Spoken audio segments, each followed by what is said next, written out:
السلام علیکم ناظرین، داستان بولم 6 ایپیسوڈ نمبر 19 کا آغاز کچھ اس طرح ہوتا ہے۔ الپاگو خان آکس اور باتوگا کو ڈھونڈ رہا ہوتا ہے اور پھر وہ جیسے آکس کے کمرے میں داخل ہونے کی کوشش کر رہا ہوتا ہے، اسی دوران کایا اپنے ساتھیوں کے ساتھ وہاں پر پہنچ جاتا ہے اور پھر جیسے الپاگو خان کی نظر اس سپاہی پر پڑتی ہے جو سالتوک کا جنگل میں پیچھا کر رہا تھا اور سالتوک نے پیچھے سے حملہ کر کے اس کی گردن کو توڑ دیا تھا، تو الپاگو خان یہ دیکھتے سمجھ جاتا ہے کہ سالتوک کو میری سچائی کے بارے میں علم ہو چکا ہے کہ میں اسے مروانے والا تھا، لہٰذا وہ وہاں سے فرار ہو گیا۔ اسی دوران الپاگو خان کے زخم میں درد ہونا شروع ہو جاتا ہے اور وہ تڑپتے ہوئے اپنے بیٹے تیمور سے کہتا ہے، چاہے کچھ بھی ہو جائے، سالتوک کو زندہ یا مردہ میرے پاس لے کر آنا، لیکن جب تک تم اسے پکڑنے میں کامیاب نہیں ہوتے تو میرے سامنے آنے کی ضرورت نہیں ہے۔ دوسری طرف سالتوک جو کہ اپنی جان بچانے کے لیے غار میں چھپ کر بیٹھ جاتا ہے اور کھانا کھا رہا ہوتا ہے، اسی دوران اس کا ایک وفادار ساتھی وہاں پر پہنچ جاتا ہے اور سالتوک کو بتاتا ہے کہ آپ نے جس سپاہی کو مارا تھا اس سپاہی کی لاش کو محل تک پہنچا دیا گیا ہے اور اب تو الپاگو خان آپ کو ڈھونڈوانے کی کوشش کر رہا ہوگا۔ سالتوک یہ سن کر کہتا ہے، فی الحال تو میرے وفادار ساتھیوں کو اندھیرے جنگل میں چھپنے کا حکم دے دو۔ سپاہی سن کر کہتا ہے، تو آپ کا کیا ہوگا؟ سالتوک اپنے وفادار ساتھی سے کہتا ہے، میں چولپان خاتون سے ملاقات کرنے کے لیے جا رہا ہوں، میں سپاہیوں کو جمع کروں گا اور تم لوگ بھی کوشش کرنا کہ گوگ کے سپاہیوں سے دور رہو۔ دوسری طرف الپاگو خان کے زخم میں درد ہونا شروع ہو جاتا ہے اور وہ جیسے اپنی بیوی کے پاس جاتا ہے تو وہ آکس کے بارے میں پوچھ رہا ہوتا ہے۔ خان کی بیوی جواباً کہتی ہے، میں نے آکس کو نہیں دیکھا، اور پھر وہ اپنی کنیز سے کہتی ہے، فوری طور پر جاؤ اور آکس کو میرے پاس لے کر آؤ، کیونکہ الپاگو خان جانتا ہے کہ اگر اس زخم سے میری کوئی جان چھڑوا سکتا ہے تو وہ صرف اور صرف آکس ہے، کیونکہ آکس یہ بات جانتی ہے کہ عطا کن ہی وہ واحد شخص ہیں جو اس زخم کا علاج کر سکتے ہیں اور الپاگو خان کی جان بچ سکتی ہے، لہٰذا وہ آکس کی تلاش میں ہوتا ہے۔ اور پھر جیسے الپاگو خان کی خادمہ چیلر کے پاس جاتی ہے تو چیلر اسے بتاتا ہے کہ میں نے صبح سے آکس کو نہیں دیکھا، اور پھر وہ کنیز سے کہتا ہے، میں آکس کو استبل میں تلاش کرنے کے لیے جا رہا ہوں، تم تمام کمروں میں اسے تلاش کرو۔ اور پھر جیسے ہی چیلر باورچی خانے میں کام کرنے والی خاتون سے ملاقات کرتا ہے تو وہ انہیں بتاتی ہے کہ میں نے آخری بار سرما اور آکس کو باورچی خانے میں دیکھا تھا، وہ آپس میں بات چیت کر رہی تھی اور پھر دونوں ہی اچانک سے غائب ہو گئی۔ اور پھر چیلر پریشان ہو کر اس لڑکی سے کہتا ہے، کیا وہ ہنگامے کے دوران وہاں سے فرار ہونے میں کامیاب تو نہیں ہو گئی؟ اب یہ بات چیت جاری ہوتی ہے، اسی دوران الپاگو خان کی کنیز وہاں پر پہنچ جاتی ہے اور اس لڑکی کو بالوں سے پکڑتی ہوئی الپاگو خان کے سامنے لے جا کر پھینک دیتی ہے اور کہتی ہے، پہاڑی لڑکیوں میں سے صرف ایک ہی لڑکی باقی ہے، تمام لڑکیاں بھاگ چکی ہیں۔ الپاگو خان کی بیوی یہ سن کر کہتی ہے، اس سے پہلے کہ باقی لڑکیاں بھی بھاگ جائیں تم چولپان خاتون کو یہاں پر بلاؤ اور تمام لڑکیوں کو قتل کروا دو، ورنہ یہاں پر رہنے والی تمام پہاڑی لڑکیاں کوئی نہ کوئی راستہ تلاش کر کے یہاں سے فرار ہوتی چلی جائیں گی اور ہماری عزت مٹی میں مل جائے گی۔ توتکن یہ سن کر پریشان ہو جاتی ہے اور وہ سمجھ جاتی ہے کہ آج کا دن اس کی زندگی کا آخری دن ہوگا، اور وہ حیرانگی سے الپاگو خان کی طرف دیکھ رہی ہوتی ہے۔ دوسری طرف آکس اور اس کے ساتھی چولپان خاتون کے سامنے حاضر ہو جاتے ہیں۔ چولپان خاتون جو کہ بڑے مزے سے بیٹھ کر دودھ پی رہی ہوتی ہے، وہ آکس اور اس کے ساتھی کو دیکھ کر پریشان ہو جاتی ہے اور پھر ان لوگوں سے پوچھتی ہے، کیا تم لوگ محل سے فرار ہو کر یہاں پر آئے ہو؟ آکس یہ سن کر مسکرا رہی ہوتی ہے کہ جیسے اس نے بہت فخر کا کام کیا ہے، اور چولپان خاتون یہ جاننے کے بعد بہت زیادہ خوش ہو جائیں گی، لیکن چولپان خاتون آکس کی بیوقوفی کی وجہ سے مزید ڈر جاتی ہیں اور کہتی ہیں، تم لوگ محل سے فرار ہو کر یہاں پر آئے ہو اور ضرور یمان نے تمہاری فرار ہونے میں مدد کی ہوگی، چلو تم تو کسی بھی طریقے سے فرار ہو گئے ہو، لیکن توتکن کہاں ہے؟ آکس جواباً کہتی ہے، وہ محل میں کنیز بننے کے لیے ہی پیدا ہوئی تھی، لہٰذا وہ محل میں رک کر اپنا شوق پورا کر رہی ہوگی۔ چولپان خاتون یہ سن کر کہتی ہیں، میں نے تم سے بڑی بیوقوف عورت نہیں دیکھی، کیا تم یہ نہیں جانتی کہ تمہاری غیر موجودگی میں ان کو اس بات کا احساس ہو جائے گا کہ تم فرار ہو چکی ہو، اور پھر وہ توتکن کو مارنے کے بعد ہمارے قبیلے پر حملہ کرنے کے لیے آئیں گے۔ آکس یہ سن کر کہتی ہے، تو آپ کو یہ سب کچھ پہلے سوچنا چاہیے تھا، آپ نے ہمیں محل میں بے یار و مددگار چھوڑ دیا، کیونکہ آپ جانتی تھی کہ وہ محل میں ہمارے ساتھ اچھا سلوک نہیں کریں گے،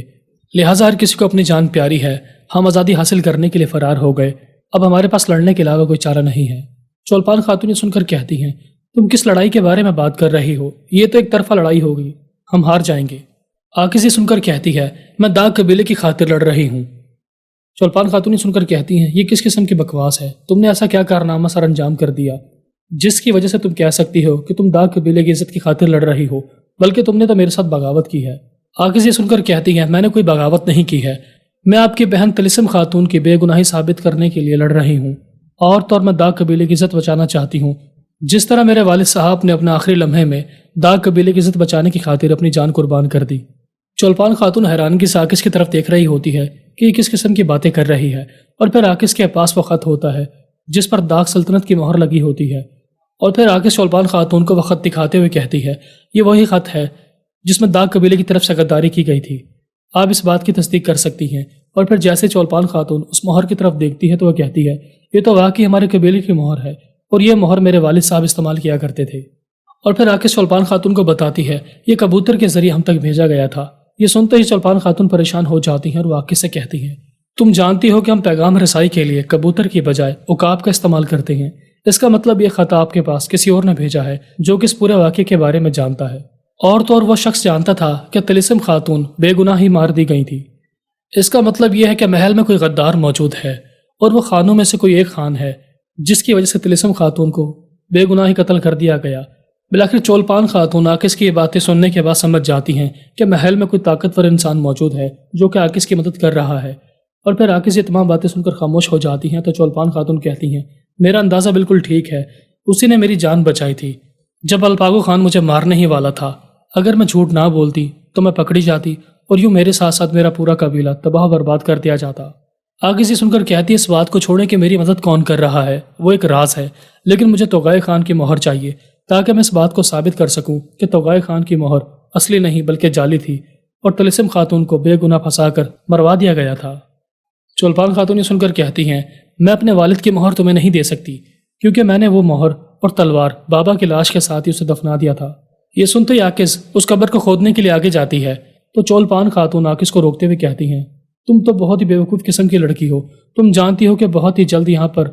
کوک کے سپاہی پہنچ جائیں گے اور وہ ہمارے قبیلے کو جلا کر راکھ کر دیں گے، لیکن تم اس دوران ہماری حفاظت کرنے کی بجائے قبر کو کھود کر اس میں سے مہر اور تلوار نکالنا چاہتی ہو۔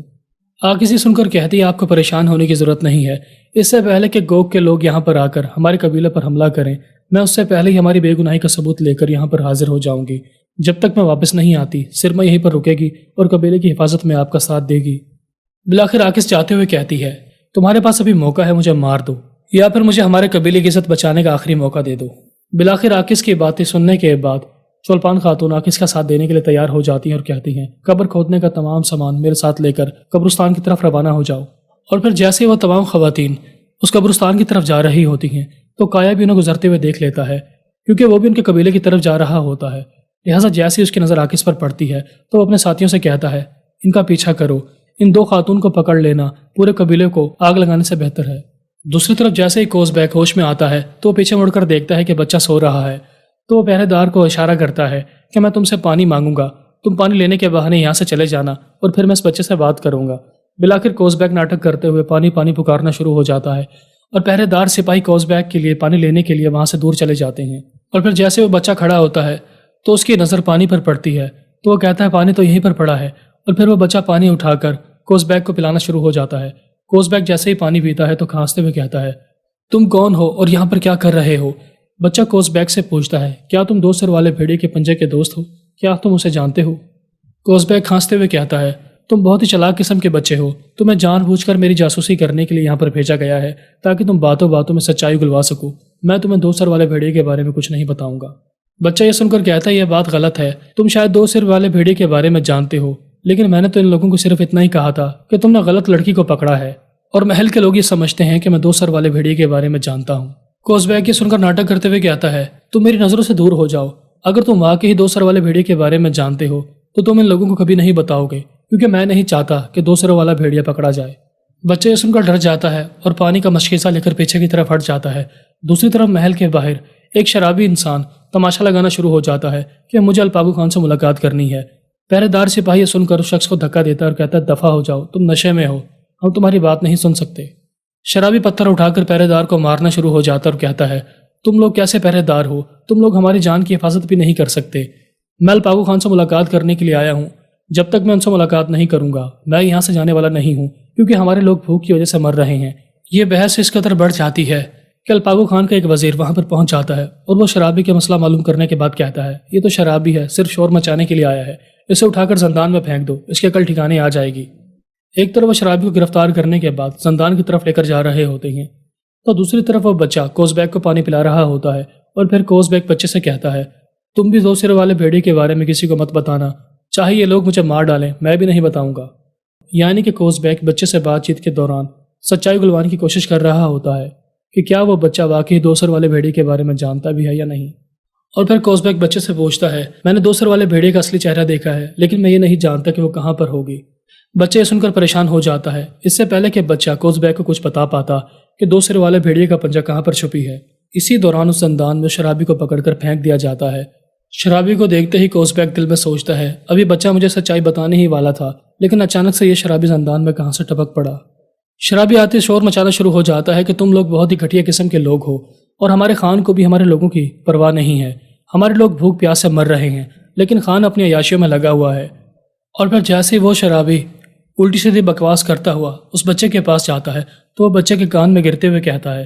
اسے کچھ مت بتانا، یہ محل کا بندہ ہے۔ اور پھر وہ مشکیزے کے پاس گر کر کہتا ہے، واہ یہ پانی تو بہت ٹھنڈا ہے، اور پھر وہ دھڑ دھڑ پانی پینا شروع ہو جاتا ہے۔ کوزبیک جیسے شرابی کی طرف دیکھتا ہے تو سمجھ جاتا ہے کہ کچھ نہ کچھ گڑبڑ ضرور ہے۔ جیسے ہی وہ بچہ ہمیں سچائی بتانے والا تھا، اچانک سے شرابی آ گیا، اور پھر وہ منظر دکھایا جاتا ہے کہ جب باتوگا کاروا سرائے میں ایک شخص کو ڈھونڈ رہا ہوتا ہے تو باتوگا کی نظر اسی شرابی پر پڑتی ہے، جو کہ شراب پی کر اپنی زندگی گزارتا ہے اور اس کے ساتھ ساتھ جوا بھی کھیلتا ہے، یعنی کہ وہ جوئے میں سارے پیسے ہار بیٹھا ہوتا ہے۔ اور پھر جیسے ہی باتوگا اس شرابی سے پوچھتا ہے، کیا تمہاری ساری رقم ختم ہو چکی ہے؟ شرابی جواباً کہتا ہے، ہاں میں جوئے میں سارے پیسے ہار چکا ہوں۔ باتوگا ایک سونے سے بھری ہوئی تھیلی نکال کر اس شرابی کے پاس پھینکتا اور کہتا ہے، کیا تم زندان میں جانے کے لیے تیار ہو؟ یہ سونا تمہارا ہو جائے گا۔ سونے کو دیکھتے ہی شرابی کی آنکھیں پھٹی کی پھٹی رہ جاتی ہیں، اور پھر باتوگا دوسری سونے کی تھیلی دکھاتے ہوئے کہتا ہے، جیسے ہی تم زندان میں داخل ہو کر میرا کام مکمل کرو گے تو دوسری سونے کی تھیلی بھی تمہارے حوالے کر دی جائے گی۔ یعنی کہ باتوگا نے ہی شرابی کو زندان میں بھیجا ہوتا ہے تاکہ وہ بچے کے پاس پہنچ کر اسے اس بات کا احساس دلوا دے کہ کسی کو بھی 2 سر والے بھیڑیے کی سچائی کے بارے میں بتانے کی ضرورت نہیں ہے، چاہے کوئی تمہارا کتنا بھی ہمدرد بننے کا ناٹک کرے۔ غرض کے شرابی سونے کا ناٹک کر رہا ہوتا ہے، جیسا کہ وہ شراب پینے کی وجہ سے بے ہوش ہو چکا ہے۔ بچے کو بھی اس بات کا احساس ہو جاتا ہے کہ کوزبیک محل کا بندہ ہے، اور پھر کوزبیک ناٹک کرتے ہوئے پوچھتا ہے، پیارے بچے اب بتاؤ کہ ہم 2 سر والے بھیڑیے کے بارے میں بات کر رہے تھے، وہ کہاں چھپی ہے؟ تم مجھے بتانے والے تھے۔ بچہ یہ سن کر کہتا ہے، میں نے آخری بار اسے جنگل میں دیکھا تھا، لیکن اب میں نہیں جانتا کہ وہ کہاں ہے۔ اب یہ بات چیت جاری ہوتی ہے، اسی دوران پہرے دار سپاہی اس زندان میں داخل ہو جاتے ہیں اور وہ شرابی کو پکڑ کر باہر نکالتے ہوئے کہتے ہیں، ہم تمہیں دوسرے زندان میں پھینکیں گے۔ آخرکار کس بے وقوف سپاہی نے تمہیں اس زندان میں ڈال دیا؟ اور پھر جیسے ہی اس شرابی کو دوسرے زندان میں ڈالا جا رہا ہوتا ہے، باتوگا بھی زندان کے پاس کھڑا یہ سارا منظر دیکھ رہا ہوتا ہے، اور شرابی باتوگا کو اشارہ کرتا ہے کہ میں نے تمہارا دیا گیا کام مکمل کر لیا ہے۔ ناظرین، اس کے بعد آپ دیکھیں گے کہ جیسے ہی چولپان خاتون اور آکس اپنے والد صاحب کی قبر کو کھود رہے ہوتے ہیں، اسی دوران کایا اپنے ساتھیوں کے ساتھ وہاں پر پہنچ کر قاتلانہ حملہ کرنا شروع ہو جاتا ہے۔ آکس اور چولپان خاتون حملہ کرنے والے سپاہیوں کا مقابلہ کرتی ہیں اور ایک ایک کر کے انہیں جہنم حاصل کرنا شروع ہو جاتی ہیں۔ کایا آکس کی طرف دیکھ کر کہتا ہے، تم نے ہمارے محل سے فرار ہو کر اچھا نہیں کیا، میں تمہیں مارنا نہیں چاہتا تھا، لیکن اب مجھے مجبوراً تمہیں مارنا ہوگا۔ آکس یہ سن کر کہتی ہے، اگر تم میں اتنی ہمت ہے، یعنی کہ تم مجھے مار سکتے ہو، تو اپنی قسمت آزما لو۔ یہ سنتے ہی کایا غصے میں آ کر آکس پر قاتلانہ حملہ کرتا ہے۔ غرض کے چولپان خاتون باقی سپاہیوں سے لڑ رہی ہوتی ہیں اور آکس اور کایا کے درمیان بڑا زبردست مقابلہ شروع ہو جاتا ہے، اور پھر دیکھتے ہی دیکھتے آکس کایا کو مار مار کر بے ہوش کر دیتی ہے۔ اسی دوران الپاگو خان کا کمانڈر بھی اس لڑائی میں شامل ہو جاتا ہے اور اس کا مقابلہ آکس سے ہو جاتا ہے، اور پھر وہ آکس کی تلوار کو زمین پر گرانے میں کامیاب ہو جاتا ہے۔ اور پھر وہ جیسے ہی آکس کو مارنے کے لیے اپنی تلوار ہوا میں بلند کرتا ہے تو اسی دوران دور کھڑے سپاہی جو کہ داغ قبیلے کے تیر انداز ہوتے ہیں، وہ چھپ کر تیروں کی بارش کرنا شروع ہو جاتے ہیں۔ تیر لگتے ہی کچھ سپاہی زخمی ہو جاتے ہیں۔ بالآخر الپاگو خان کا کمانڈر بھی بے ہوش ہو کر زمین پر گر جاتا ہے، اور تمام تیر انداز اپنی کمانوں کو ہاتھ میں پکڑے نعرے لگانا شروع ہو جاتے ہیں۔ اور پھر دیکھتے ہی دیکھتے یامان اور سرما بھی وہاں پر پہنچ جاتے ہیں، اور پھر آکس ان دونوں کا شکریہ ادا کرتی ہے کہ تم بھی ہماری مدد کرنے کے لیے یہاں پر پہنچ گئے اور اپنے ساتھیوں کو ہمارے پیچھے بھیج دیا تھا۔ اگر تیر انداز وقت پر نہ پہنچتے تو ہم مارے جا چکے ہوتے۔ اور پھر یامان آکس جیسا مکھوٹا نکال کر اس کے ہاتھ میں تھماتے ہوئے کہتا ہے، اسے سرما نے محل سے چرایا تھا اور یہ بالا میر کے کمرے میں موجود تھا۔ اس کا مطلب یہ ہے کہ بالا میر اس نقاب کو استعمال کرتے ہوئے الپاگو خان پر قاتلانہ حملہ کر کے اس کا سارا الزام تم پر لگانا چاہتا تھا۔ دوسری طرف جیسے سالتوق اپنی جان بچاتے ہوئے جنگل کی طرف بھاگ رہا ہوتا ہے تو تیمور اور اس کے ساتھ اس کا راستہ روک لیتے ہیں اور اسے چاروں طرف سے گھیر لیتے ہیں۔ اور پھر تیمور سالتوق سے کہتا ہے، میں نے تمہارے ساتھی سے پوچھا تھا کہ سالتوق کہاں پر ہوگا، اس نے جنوب کا نام لیا،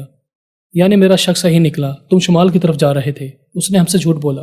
اور پھر وہ جیسے ہی سالتوق کو گرفتار کرنے کے لیے آگے بڑھتا ہے تو اسی دوران بالا میر اپنے چھپے ہوئے سپاہیوں کو اشارہ کرتا ہے تو وہ تیروں کی بارش کرنا شروع ہو جاتے ہیں، اور دیکھتے ہی دیکھتے تیمور کے ساتھی جہنم حاصل ہونا شروع ہو جاتے ہیں۔ بالآخر بالا میر نے پہلے ہی تیمور کے لیے جنگل میں گھات لگائی ہوتی ہے، اور پھر جیسے ہی تیمور سالتوق کو گرفتار کرنے کے لیے آگے بڑھتا ہے تو اچانک سے رسی کا ایک پھندا تیمور کے گلے میں ڈال دیا جاتا ہے اور اسے کھینچ کر درخت کی طرف لٹکا دیا جاتا ہے، اور دیکھتے ہی دیکھتے تیمور کا دم آہستہ آہستہ گھٹنا شروع ہو جاتا ہے۔ سلطوق جو کہ اپنی جان بچانے کے لیے تیمور کے ساتھی کی لاش کو پکڑ کر اپنے آگے کر لیتا ہے تاکہ اس کی طرف آنے والے سارے تیر اس سپاہی کی لاش پر لگتے رہیں۔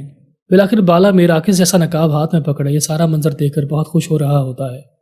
دوسری طرف محل میں بالا میر کی بیٹی سلطان کے سامنے حاضر ہو جاتی اور کہتی ہے، عاکس نے محل سے فرار ہوتے ہوئے میرے خاتمہ کو مار ڈالا ہے۔ مجھے پہلے بھی عاکس پر شک تھا، کیونکہ جیسے یہ بات محل میں پھیل گئی کہ ہم نے غلط لڑکی کو پھانسی دے دی ہے تو عاکس اس محل سے فرار ہو گئی، کیونکہ عاکس ہی 2 سر والے بھیڑیے کا پنجہ تھی اور وہ اس محل میں آپ کو زہر دینے کے لیے آئی تھی۔ حالانکہ اصل میں زہر تو بالا میر کی بیٹی نے ہی الپاگو خان کے زخم پر لگایا ہوتا ہے۔ عاکس تو الپاگو خان کی جان بچانے کی کوشش کر رہی ہوتی ہے۔ بالآخر الپاگو خان کو بالا میر کی بیٹی کی باتوں پر یقین آ جاتا ہے کہ عاکس ہی 2 سر والے بھیڑیے کا پنجہ ہے، یا پھر وہ جانتی ہے کہ 2 سر والے بھیڑیے کا پنجہ کون ہے۔ باتوگا بھی وہاں پر کھڑے یہ تمام باتیں سن رہا ہوتا ہے اور وہ حیران اور پریشان رہ جاتا ہے کہ بالا میر کی بیٹی تو بہت ہی چالاک نکلی۔ الپاگو خان اپنے سپاہی کو بلا کر حکم دیتا ہے کہ داغ قبیلے میں جاؤ اور تمام لوگوں کو قتل کر ڈالو اور عاکس کو گرفتار کرنے کے بعد میرے پاس لے آؤ، میں اپنے ہاتھوں سے اسے سزا دینا چاہتا ہوں۔ اب یہ بات چیت جاری ہوتی ہے۔ اسی دوران الپاگو خان کا ایک وزیر الپاگو خان کے پاس آ کر ان کے کان میں کہتا ہے کہ عاکس آپ سے ملاقات کرنے کے لیے باہر آئی ہے۔ یہ سنتے الپاگو خان اپنے تمام گھر والوں کے ساتھ محل کے صحن میں پہنچ جاتا ہے، اور جیسے محل کا دروازہ کھولا جاتا ہے تو عاکس اپنے تمام ساتھیوں کے ساتھ محل کے دروازے کے پاس موجود ہوتی ہے۔ باتوگا بھی یہ منظر دیکھ کر حیران اور پریشان رہ جاتا ہے کہ اسے تو اپنی جان بچانے کے لیے فرار ہو جانا چاہیے تھا، لیکن یہ محل میں واپس کیوں آئی ہے۔ ناظرین، ایپیسوڈ کا اختتام ہوا۔ ملتے ہیں اپنی نیکسٹ ویڈیو کے ساتھ، تب تک اپنا خیال رکھیے گا۔ اللہ حافظ۔